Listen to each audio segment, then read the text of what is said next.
नमस्कार साथियों, मैं आपका साथी एसएससी जीडी 2011।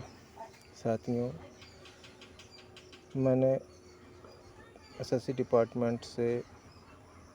डिपार्टमेंट ने स्वयं ये बताया है कि भाई मैं किसी भी भर्ती का डेटा 7 साल से ज़्यादा नहीं रखता हूँ।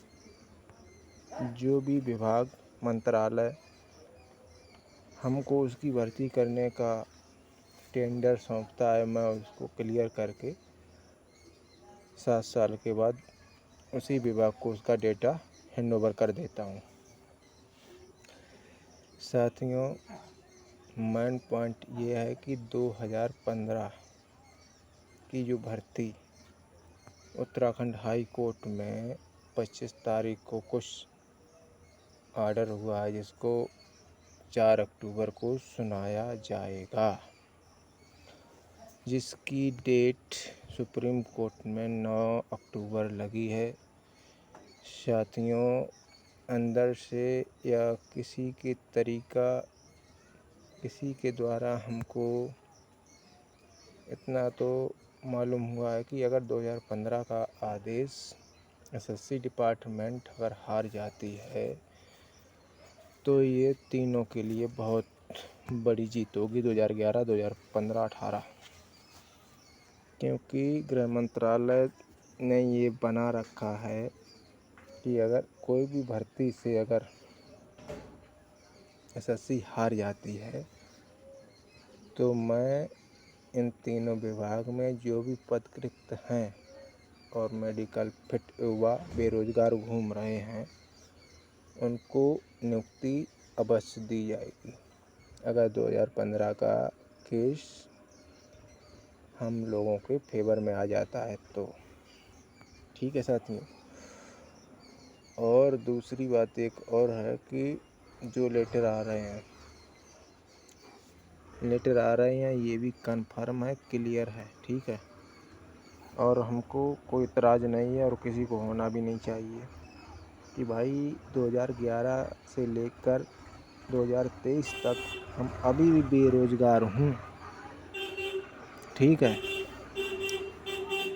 तो साथियों, अगर किसी तरीक़ा से किसी भाई का ज्वाइनिंग हो जाता है तो हमें फ़क्र होना चाहिए कि चलो 2011 से लेकर 2023 में उस भाई ने ज्वाइनिंग पाई है। ठीक है, और जो लोग बता रहे हैं कि ये गलत है वो गलत है, तो एक बात और है कि जो कुलदीप भाई बता रहे हैं कि धरना देने के लिए, तो वो भी सही है, क्योंकि हमको जाना ज़रूरी है। अगर वो कहीं भी किसी जगह पर एकत्र होकर सरकार तक अपनी आवाज़ पहुंचाना चाहते हैं तो ये भी बहुत ज़रूरी है, क्योंकि अगर कान तक आवाज़ पहुंचती रहेगी तो कुछ ना कुछ होकर रहेगा, क्योंकि चुनाव बिल्कुल उनके सिर पर आ गया है और ये चुनाव उनको किसी न किसी प्रकार से जीतना है।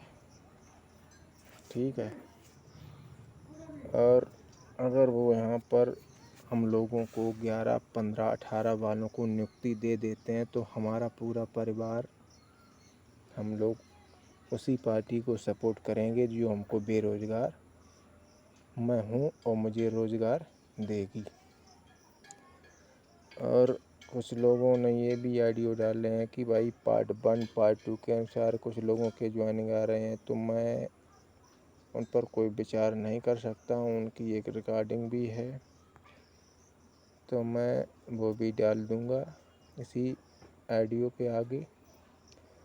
तो साथियों, घबराने की ज़रूरत नहीं है। 2015 वाली भर्ती में अगर उत्तराखंड हाई कोर्ट से उनके फेवर में आदेश होता है 15 वाले बच्चों के, तो 11, 15, 18 इन तीनों को नियुक्ति मिलेगी। इसका मैं 100% गारंटी लेता हूँ। ठीक है, 100% गारंटी लेता हूँ कि मुझे पूरी जानकारी है विभाग की कि विभाग क्या करना चाहता है। इसलिए मायूस होने की ज़रूरत नहीं है। लेकिन हाँ, 2015 वाला अगर केस जीत जाता है तो अगर वो हमारे फेवर में नहीं हुआ तो समझ लेना कि हमारा भविष्य पैरामिलिट्री फोर्स में सेवा के लिए ऊपर वाले ने नहीं नियुक्त किया था। अगर सरकार हमारे यहाँ पर सुन लेती है तो सरकार भी हमारे लिए भगवान की तरह ही पूजनीय हो जाएगी। इसलिए मैं ये भी चाहता हूँ कि अगर कुलदीप भाई इटावा वाले अगर कहीं धरना या कुछ विज्ञापन देना चाहते हैं सरकार को तो भाई सभी उनका सहयोग करें। अगर यही लास्ट हमारे लिए चांस है, इसके बाद कोई चांस नहीं है। 15 वाली भर्ती बच्चों के फेवर में होनी चाहिए और कुलदीप साहब की जहाँ भी हम लोगों को बुलाना चाहते हैं वहाँ टाइम निकालना पड़ेगा भाई लोगों, क्योंकि सरकार को ये बताना होगा कि 2011 में भी भ्रष्टाचार हुआ था, लेकिन मेरे वकील की गलती या मुझे न्याय मिलने में हमको न्याय सही से नहीं मिल सका। ये सरकार को लास्ट में बताना है और सरकार को जगाना है। इसलिए साथियों, घबराने की ज़रूरत नहीं है। पैरामिलिट्री फोर्स में इन तीनों भर्तियों के लिए बहुत कुछ चल रहा है गृह मंत्रालय में, लेकिन तभी होगा जब 15 वाली भर्ती फाइनल बच्चों के पक्ष में और कुलदीप साहब के भाई जहाँ भी हम लोगों को ले जाना चाहते हैं वहाँ जाकर हम अपनी आवाज़ भारत सरकार तक पहुँचाने का प्रयास करेंगे। और यही नहीं, कोई भी भाई, लेकिन सारे भाई इकट्ठे होना बहुत ज़रूरी है। ये नहीं है कि भाई कोई उधर खींच रहा कोई उधर खींच रहा। देखिए, मैं अभी सरकार के पक्ष में नहीं हूँ क्योंकि मैं बेरोज़गार हूँ। बेरोज़गार को जब तक रोज़गार नहीं मिलेगा वो किसी की तरफ नहीं जाएगा।